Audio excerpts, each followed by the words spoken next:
تو میں یہ کر رہا تھا کہ اندر کا جو انسان ہے نا، اندر کا انسان، اس اندر کا انسان اگر باہر کی وجہ سے خراب ہوگا تو ڈاکٹر صحیح کر دے گا اس کو، نیند صحیح نہیں ہو رہی ہے گولی کھا کے سو جا، یا کوئی کیمیکل آگے پیچھے ہو گئے ہیں. لیکن اگر اس کی باہر کی وجہ سے نہیں ہے، یہ اندر ہی کا فالٹ ہے، تو یہ نفسیاتی ڈاکٹروں کا کام نہیں ہے. یہ کس کا کام ہے؟ پیغمبروں کا. اور جو پیغمبروں کے جانے کے بعد جو پیغمبروں کے وارث ہیں، جو پیغمبروں کو فالو کرتے ہیں، وہ صرف علماء ہیں، اس کے علاوہ کوئی بھی نہیں ہے. وہ عالم جو باعمل ہو، وہ عالم جس کے پاس صحیح علم ہو، اس کے علاوہ اندر کے انسان کو ٹھیک کرنا کسی کے بس میں نہیں ہے. اور ایسے عالم جو باعمل بھی ہوں اور علم بھی ہو اور تجربہ بھی ہو، ان کو بزرگ کہا جاتا ہے ہماری اصطلاح میں. سمجھ میں نہیں آتی بات؟ تو ہم یوں بھی کہہ سکتے ہیں کہ اندر کا آدمی بزرگوں کی بغیر ٹھیک نہیں ہو سکتا. ہاں، بزرگ کی پھر دو قسمیں، سچی مچی کی اور جھوٹی موٹی کے. تو ہر چیز کی دو قسمیں. ہر چیز کی کتنی قسمیں بھائی؟ ہر جگہ ایک نمبر بھی ہوتے ہیں، دو نمبر بھی ہوتے ہیں. بادام خالص میں ملیں گے، دو نمبر میں ملیں گے آپ کو. چینی ایک نمبر بھی، اور آپ کہہ سکتے ہیں دو نمبر چینی کہاں سے ہوگی؟ وہ جو پہلے جنرل مشرف کے دور میں یوٹیلیٹی اسٹور سے سستی چینی ملتی تھی، وہ دو نمبر ملتی تھی، ٹھیک ہے نا. وہ ڈبل ڈلتی تھی، جتنی مہنگی چینی آدھی ڈلتی تھی. تو وہ اس طرح گورنمنٹ نے کھسوٹ دیا لوگوں کو. ارے پتی ایک دفعہ کوئی لے کر آ گیا ہمارے گھر میں، سستی ہے، بہت بہت سستی، آدھے ریٹ پہ.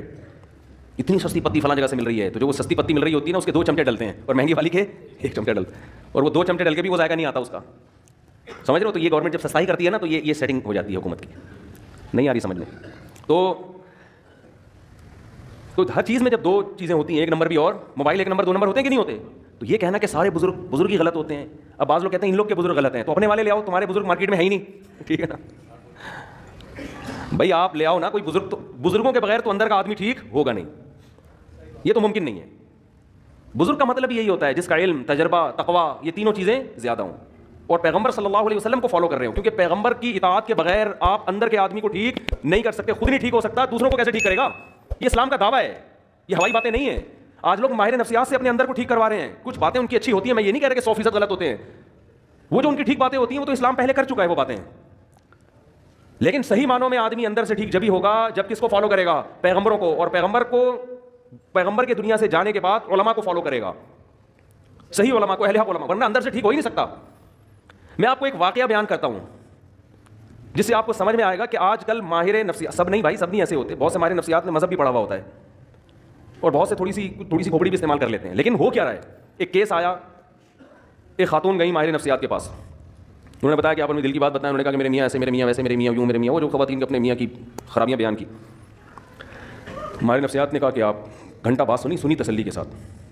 بعض لوگ تو سنتے ہی نہیں ہیں بات کو نا، آپ سنو تو صحیح اگلا کیا رہا ہے. انہوں نے کہا میاں سے علیحدگی لے لو، آپ ٹھیک ہو جاؤ گی. آپ کا فالٹ کیا ہے؟ آپ کا فالٹ کیا ہے؟ میاں. تو میاں سے کیا لے لو؟ علیحدگی لے لو. میاں کے بارے میں سب سے پہلے تو یہ پوچھنا چاہیے کہ آپ کو ان سے چڑ کیوں ہے، اس میں خرابی کیا ہے. سمجھ رہے ہیں؟ میاں سے کے بارے میں پوچھا گیا کیا خرابی ہے؟ نان نفقہ دیتا ہے؟ ہاں جی نان نفقہ بولو دیتا ہے. میاں جو بھی میاں بیوی کے ازدواجی تعلقات ہوتے ہیں، بعض دفعہ وہ نہیں ہوتے 2-3 سال سے، تو عورت ڈپریشن میں جاتی ہے، وہ ہوتے ہیں ہاں جی، وہ بھی بھرپور ہو رہے ہیں. جوائنٹ فیملی میں رکھا ہوا ہے میاں نے، ساس بہو نہیں جی، ساس کا کوئی چکر نہیں، الگ گھر لے کے دیا ہوا ہے. میاں آتے کتنی دفعہ جی اتنا ٹائم میاں مجھے دیتے ہیں. تو کھوپڑی تھوڑی سی استعمال کرنی چاہیے. یہ سب باتیں جب کر لی ہیں تو اب آپ اس خاتون کو سمجھائیں کہ محترمہ فالٹ میاں میں نہیں ہے، فالٹ کس میں ہے؟ بولو آپ. وہ کہہ رہی ہے اسے طلاق لے کے نا جاب کرو. کیا کرو؟ جاب کرو. آپ ازدواجی زندگی اختیار نہ لے کے چلو. یہ میں زیادہ ڈیٹیل میں نہیں جاؤں گا اس میں نا، کیونکہ پھر بعض لوگ سمجھ جاتے ہیں کس کی بات ہو رہی ہے. میں زیادہ ڈیٹیل میں نہیں جاؤں گا، میں کھل کے بات کر نہیں پا رہا.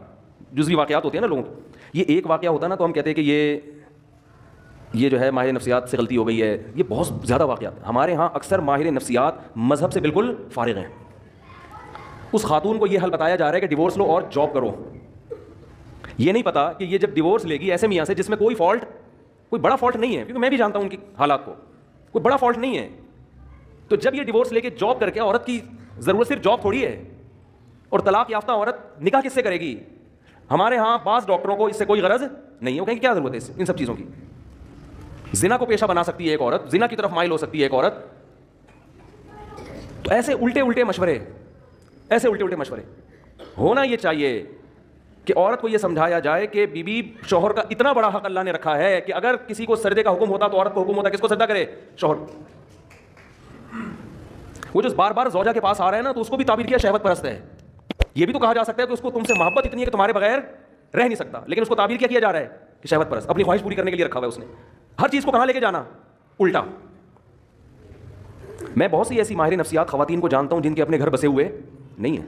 میں دیکھیں کسی خاص ماہر نفسیات کے بارے میں نہیں کہہ رہا, سارے ایک جیسے نہیں ہوتے, کہیں آپ کسی ڈاکٹر کو سمجھانا چاہیں تمہارے بارے میں بات ہو رہی ہے. ایسے ماہر نفسیات کو جانتا ہوں جو لوگوں کی کاؤنسلنگ کرتے کرتے کرتے خود ڈپریشن کے مریض بنے اور بالآخر دماغی توازن کھو بیٹھے, ان میں غم برداشت کرنے کی طاقت نہیں تھی. سمجھتے ہو کہ نہیں سمجھتے؟ تو اندر کے آدمی کو ٹھیک کرنا میرے بھائی یہ ڈاکٹروں کا کام نہیں ہے. ڈاکٹر کو بھی چاہیے پیغمبروں سے پوچھے کہ میں اندر سے کیسے ٹھیک ہوں گا. یہ ڈاکٹروں کا کام نہیں ہے. انسان کی دو حیثیتیں ہیں, ایک اس کی باڈی ہے, جسم ہے. ہمارے ماہر نفسیات اکثر گوروں سے پڑے ہوئے ہیں. ایک ڈاکٹر نے تو عجیب بات کی, حالانکہ یوٹیوب پہ بڑے ان کے لوگ سنتے ہیں, بڑے فالوورز ہیں ان کے, اور بڑا بات کرنے, بڑے تمیز اور یہ سب. میں ان کی اسپیچ سن رہا تھا, انہوں نے کہا کہ یہ جو نکاح ہے نا, نکاح اس کی تاریخ ہے 5000 سال قبل مسیح, یعنی حضرت عیسیٰ علیہ السلام سے 5000 سال پہلے یہ شادی بیاہ کا رواج شروع ہوا ہے. میں نے کہا اب آپ دیکھو, ایسی ان لاجیکل بات ہے, ایسی ان لاجیکل بات, اور ایسی ان لاجیکل بات کرنے والا آدمی لوگوں کی کاؤنسلنگ کر رہا ہے, اندر کے آدمی کو ٹھیک کرنے کی کوشش کر رہا ہے. یاد رکھو, باہر اس باڈی کو ٹھیک کرنا آسان ہے, اندر کے ٹھیک کرنے کے لیے تو بہت زیادہ مینٹل لیول اوپر ہونا چاہیے آپ کا. سمجھتے ہیں کہ نہیں سمجھتے؟ یعنی اس کا مطلب یہ ہوا کہ حضرت عیسیٰ سے 5000 سال پہلے جو دنیا بھر میں آبادی پھیلی ہوئی تھی وہ ساری زنا کرتی تھی, بدکاریاں کرتی تھی. اچانک کوئی گول میز کانفرنس ہوئی ہے, ان سب نے بیٹھ کے یہ عزم کیا آج سے ہم کیا کریں گے, نکاح والی زندگی گزاریں گے. یہ ممکن ہے عقلاً؟ یعنی اتنی مہذب بن گئی اور پھر پوری دنیا میں نکاح کا رواج شروع ہو گیا. پھر اب جا کے 100-150 سال پہلے ختم ہوا ہے. کیوں؟ اس لیے کہ گورے نے لکھ دیا, کسی محقق نے, انہوں نے محترم نے کسی کتاب میں پڑھ لیا ہوگا, گورے نے لکھ دیا. اور گورے نے کیوں لکھا؟ کیونکہ اگر آپ یہ مانتے ہیں کہ نکاح ہمیشہ سے ہے تو آپ کو پیغمبروں کو ماننا پڑے گا. سمجھ میں آ رہی ہے بات؟ کیونکہ یہ چیزیں انسان پیغمبروں کی تعلیمات کے بغیر عقل سے فالو نہیں کرتا. عقل تھوڑی جنگل میں رہنے والے انسان کو کہے گی کہ یار باقاعدہ پراپر میرج کر کے ہمیں زندگی گزارنی چاہیے. وہ تو جنگل میں ہے نا. یہ تو جب تک کوئی پیغمبر آ کے ان کو گائیڈ نہیں کریں گے اس وقت تک کسی معاشرے میں نکاح کا رواج آ نہیں سکتا. امریکہ کوشش کر رہا ہے نا, ناکام ہو گیا. کوشش نہیں کر رہا وہ فیملی سسٹم کو بحال کرنے کے لیے. لندن کوشش نہیں کر رہا. یہاں تک کہ گرل فرینڈ کو بیوی والے درجات دیتی ہیں کہ 3 مہینے کوئی گرل فرینڈ آپ کی رہے گی نا تو آپ چھوڑ نہیں سکتے اس کو. کسی بھی طرح سے کوئی ریلیشن, کوئی فیملی کا کوئی ہیولائی وجود میں آ جائے, کوئی صورت وجود میں آ جائے, وہ اتنے پڑھے لکھے ہو کے اتنی پاور کر کے شادی کا سسٹم بحال نہیں کر سکے. اور عیسیٰ علیہ السلام کے زمانے سے 5000 سال پہلے گول میز کانفرنس ہوئی جنگلیوں کی, انہوں نے بیٹھ کے شادی کو پروموٹ کرنا شروع کر دیا. کیوں؟ صرف گورے نے لکھا ہے, گورے کی تحقیق ہے. نہیں آ رہی بات میرا خیال ہے سمجھ؟ تو یہ اتنا گورے سے متاثر ہیں, اتنا متاثر ہے. سیدھا سیدھا بول دو, قرآن میں لکھا ہوا ہے کہ ہم نے آدم کو مٹی سے بنایا اور پھر ان کی زوجہ حوا کو بنایا اور ان کا نکاح کیا اور زمین کو انسانوں سے بھر دیا. یہ بات مانتے ہوئے شرم آتی ہے. کیوں؟ اس لیے کہ لوگ کہیں گے یہ ماہر نفسیات گوروں کی تحقیق پیش نہیں کر رہا بلکہ یہ قرآن و سنت کی باتیں کر رہا ہے, ہم نے مولویوں کی باتوں میں نہیں آنا, یہ تو مذہبی باتیں کر رہا ہے. قرآن نے تو ٹوک لفظوں میں کہا کہ بھائی انسان کی بنیاد نکاح سے شروع ہوئی ہے, زنا سے شروع نہیں ہوئی ہے. زنا بعد میں آیا ہے, نکاح قدیم ہے. جیسے قرآن کہتا ہے کان الناس امۃ واحدہ, ان سب لوگ ایک توحید والے دین پر تھے. بت پرستی بعد میں آئی ہے, بت پرستی قدیم نہیں ہے. سمجھ میں آ رہی ہے کہ نہیں آ رہی ہے؟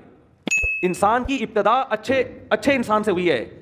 ایسا نہیں ہے کہ انسان برا تھا آہستہ آہستہ مہذب بن گیا, یہ بات غلط ہے. انسان پہلے تہذیب یافتہ تھا, آہستہ آہستہ بد تہذیبی کی طرف گیا ہے.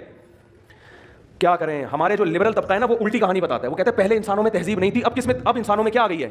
تہذیب. مذہب یہ کہتا ہے پہلے انسان تہذیب یافتہ تھے, آہستہ آہستہ بد تہذیبی آئی ہے, شرک آیا ہے, زنا آیا ہے. پہلے تو میرج سسٹم تھا, پہلے تو خاندانی نظام تھا, پہلے تو توحید تھی, ایک خدا کی عبادت پیغمبروں کو لوگ مانا کرتے تھے. سمجھ میں آ رہی ہے بات کہ نہیں آ رہی ہے؟ تو اندر کے انسان کو ٹھیک کرنا میرے بھائی کس کا کام ہے؟ یہ پیغمبروں کا کام ہے. اس میں آپ ڈاکٹروں سے رابطہ نہ کریں, یہ پیغمبر ہی ٹھیک کریں گے.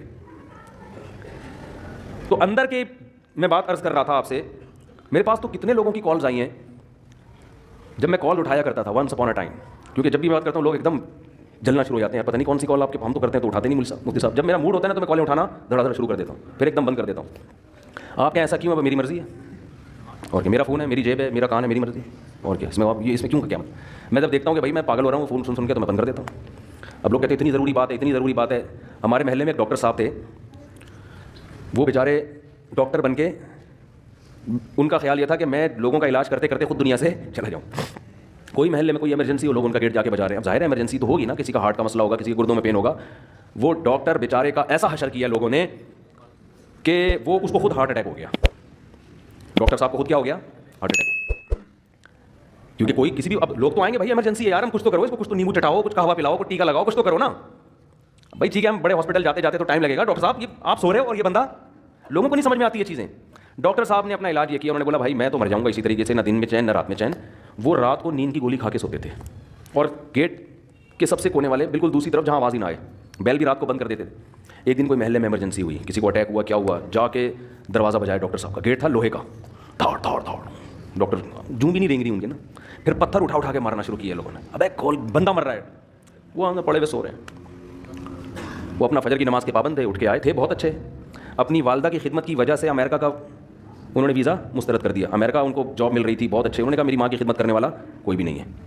تو یہ نہیں کہ اولڈ ہاؤس میں عیدی سینٹر میں جمع کرا کے اماں کو نکل جاؤ. انہوں نے کہا نہیں میں نہیں جاؤں گا. اچھے آدمی تھے. سب سے پہلے تو اپنی ماں ہے نا.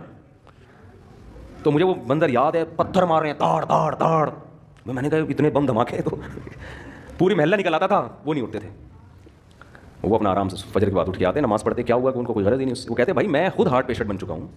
ایسے تو ہر دوسرے دن کوئی آئے گا, کبھی کسی کا کوئی ایک خدمت کا بھی ایک اصول ہے نا, ایک طریقہ ہے, اس طریقے سے ہوگی. لوگ کہتے ہیں ہم کس سے مسئلہ پوچھیں, آپ اگر اتنی ایمرجنسی میں فون نہیں اٹھاؤ گے تو بھائی میں اکیلا پوری دنیا میں مفتی نہیں ہوں. آپ بنوری ٹاؤن فون کرو, آپ جامعہ فاروقیہ فون کرو, گوگل پہ سرچ کرو, بنوری ٹاؤن کا نمبر آئے گا, جامعہ رشید کا نمبر آئے گا, دارالعلوم کرنگی کا نمبر آئے گا. آپ پنجاب میں ہو تو جامعہ اشرفیہ کا نمبر آئے گا. یہ سارے دین کے ادارے ہیں, آپ کو شرعی مسائل بولو بتائیں گے, تو آپ کو بتائیں گے, یہ گائیڈ کریں گے. تو ہر وقت نہیں اٹھایا جا سکتا فون. جب میں سمجھتا ہوں بالکل وہ پرانا جو دماغ یعنی فریش ہو گیا نا, پھر میں فون اٹھانا شروع کر دیتا ہوں. ہو سکتا ہے بھائی کوئی بیچارہ واقعی. تو یہ اسٹائل ہے ہمارا. آپ کہہ سکتے ہیں ٹائم متعین کرتے, وہ کر کے دیکھا وہ بھی نہیں بن پا رہا. اس میں پھر لوگوں مجھے کوئی ایمرجنسی کام پڑتا ہے تو لوگوں کو پھر فون نہیں اٹھا پاتا. خیر, تو اور بار بار یہ بات عرض کر رہا ہوں, اب بھی لوگ میرے پاس آ کے مسلط ہو جاتے ہیں کہ ہمیں رشتہ بتائیں رشتہ بتائیں رشتہ بتائیں. میں نہیں بتاتا رشتہ, میں مارنا پیٹنا شروع کر دوں گا. مذاق نہیں کر رہا میں. ہاں, انسان کی برداشت کی ایک انتہا ہو. کل بھی ایک صاحب آئے ایسے باتوں میں گھننے بن کے ایسے آرام سے آ کے یوں کر کے بیٹھ گئے, ایسے نا یوں کر رہے ہیں جیسے بالکل مجھے کوئی کام ہے ہی نہیں. اسٹائل سے میں سمجھ گیا بیٹا یہ بندے کو رشتہ چاہیے. تو میں نے کہا میں کام کر رہا ہوں, اپنا مصروف تھا میں نا آفس میں. انہوں نے کہا آپ کرتے ہیں نا, میں آرام سے بیٹھا ہوں یہاں پہ. مجھے پتا تھا کہ اتنا نیک نہیں. پھر وہی تھوڑی دیر میں رشتے کی بات ہو, اگر میں آپ کے بیان سن کے بہت متاثر ہوا ہوں, اگر کوئی ایک کہنا یہ چاہ رہے تھے اچھی سی بیوہ مل جائے, میں نے کہا بھائی میں رشتے نہیں کراتا. پھر بھی نہیں کہنے چلے میں ویسے ہی بیٹھا ہوں, کوئی ہو تو بتائے. میں نے کہا آپ تشریف لے جائیں, بڑی مہربانی آپ کی. تو خیر, آپ کہہ سکتے ہیں اتنا نیک کام ہے آپ کیوں نہیں کر رہے. بھائی اگر ہمارے پاس اس سے زیادہ اچھے کام کرنے کا موقع نہیں ملے گا تو میں یہ والا کام شروع کر دوں گا. اس سے زیادہ ضروری کام ہے, یہ کام کوئی دوسرا بھی کر سکتا ہے. علامہ شبیر احمد عثمانی رحمہ اللہ نے لکھا ہے کہ اگر کوئی عالم راستے میں سبیل کھول کے بیٹھ جائے پیاسوں کو پانی پلانے کے لیے تو گنہگار ہوگا, ثواب نہیں ملے گا اس کو. اس لیے کہ اس کے لیے عالم بننے کی کیا ضرورت تھی. کبھی کسی ڈاکٹر کو دیکھا کلینک بند کر کے لوگوں کو مٹکے لے کے پانی پلا رہا ہو, آ جا بھائی فری میں شربت پلا رہا ہو. کبھی کسی ڈاکٹر کو دیکھا آپ نے, یا کلینک بند کر کے رشتوں کی دکان کھول کے بیٹھا ہوا ہو. مجھے بتاؤ جینا ہاسپٹل میں کوئی اچھا سرجن ہے, کبھی اس کے پاس گئے کہ حضرت میری کوئی اچھی سی شادی کرا دیں. وہ کہے گا تو گردے کٹوانا ہے, تو پتھری نکلوانی ہے, تو میرے پاس آ, یہ کوئی شادی نظر آ رہا ہے تجھے. اب آپ اس کو یہ دلیل دو گے کہ انسانیت کی خدمت نہیں کر رہے آپ. وہ کہے گا میں یہ جو چاپڑ لے کے بیٹھا ہوں یہاں پہ, چھری چاپڑ, یہ کیا کر رہا ہوں میں, گوشت کاٹنے کے لیے بیٹھا ہوں یہاں پہ, میں کسائی نظر آ رہا ہوں تجھے. میں زیادہ بڑا کام کرنے کے لیے بیٹھا ہوں, لوگوں کے دل کا آپریشن کر رہا ہوں, میں وال سیٹ کر رہا ہوں. تو شادی دفتر بنے میرے بھائی رشتوں کے لیے. آپ کہہ سکتے ہیں پھر شادی کی باتیں کیوں کرتے ہو, تو باتیں تو قرآن نے بھی کی ہیں, ترغیب دی ہے. نکاح کی ترغیب دینا یہ علماء کا ٹاپک ہے, شادیاں کرانا یہ علماء کا ٹاپک نہیں ہے. سمجھتے ہو, نکاح کی ترغیب تو ہم ترغیب نہیں دے رہے رشتے والے, وہ ہمارا کام ہے, وہ قرآن و سنت کا کام ہے. تو یہ نہیں کیا کریں بہت زیادہ, اس میں آدمی کو پھر ہوتا ہے پھر میں بد اخلاقی پہ آؤں گا, ایک دفعہ بول دیتا ہوں نہیں کراتا, پھر وہ بیٹھ جاتا ہے, پھر چپک جاتا ہے. بھائی نہیں ہے, ناممکن ہے, ہوگا بھی تو بھی نہیں بتاؤں گا میں, جاؤ. اچھا اتنے تیز ہوتے ہیں, کہہ رہے وہ آپ اس کو بتا رہے تھے نا, اس کو کیا بتا رہے تھے, حالانکہ اس کو بھی میں ٹرخا رہا تھا اس کو بھی میں. ہمارا کام مردوں کو نہلانا ہمارا کام نہیں ہے. دیکھو ہم غسل دینے کا طریقہ بتائیں گے, مردے آپ خود نہلایا کرو اپنے. ایک صاحب مجھے کہنے لگے مصعب اتنا ثواب کا کام ہے, آپ محلے میں جا کے مردے کیوں نہیں نہلاتے. کسی کی میت ہوتی ہے آپ کیوں نہیں جا کے نہلاتے اس کا مردہ, اتنا ثواب ہے اس میں. میں نے کہا دیکھو خود نہانا بھی تو ثواب ہے نا. کہتے ہیں نہیں لوگوں کو مردوں کو نہلانا آتا نہیں ہے اس لیے آپ جا کے نہلا دیا کریں, ثواب مل. میں نے کہا لوگوں کو تو خود بھی نہانا نہیں آتا, غسل کے فرائض معلوم نہیں ہے, تو میں جا کے بالٹیاں پانی ڈالوں گا ان کے اوپر, یہ ہے سنت طریقہ. بھائی ہم طریقہ بتائیں گے, چاہے مردے کو نہلانے کا ہو یا خود نہانے کا ہو, نہانا آپ نے خود ہے. تو آپ اپنی میت کو خود نہلائیں گے, بیٹا باپ کو نہلائے گا, بھائی کو نہلائے گا, بیٹی ماں کو نہلائے گی. یہ تو عیدی سینٹر سے بھی یہ کام نہ کروایا کرو, بری حرکت ہے. میت کو عیدی سینٹر بھیج دینا نہلانے کے لیے انتہائی گھٹیا حرکت ہے. تمہارے باپ جس کی موت ہوئی ہے کم وقت بہت افسوس ہوتا ہے مجھے کہتے ہوئے, کم از کم آخری خدمت تو خود کر لو اس کی. اتنی نفرت اس کی باڈی سے کہ عیدی سینٹر بھیج دیا جاؤ, نہلا کے لے آؤ. کس مذہب نہ ہونا, اور یہ پڑھا لکھا طبقہ جو ہمارا جس طرف جا رہا ہے, اللہ کی پناہ ہے, 100 دفعہ اللہ کی پناہ مانگتے ہیں ہم اس کلچر سے, کہ کم از کم یار آخری خدمت بیٹی ماں کی کر لے, اس کو خود نہلا تو دے. ایسا ہوتے ہیں جیسے کوئی تعلق ہی نہیں ہے اس سے. تو یہ کام علماء کا ہے نہیں, میتوں کو نہلانا, میتوں کو کفن دینا. بعض لوگ پروفیشنل بیسس پہ یہ کام کر رہے ہیں, ان سے کروائیں آپ, یا ویسے ہی کوئی فی سبیل اللہ کر رہا ہے تو کرو, میں نہیں کروں گا یہ کام. سمجھتے ہو. تو بات کہاں سے کہاں چلی جاتی ہے یار. میں عرض کر رہا تھا بھائی اندر کے آدمی کو ٹھیک کرنا کس کا کام ہے, یہ پیغمبر کا.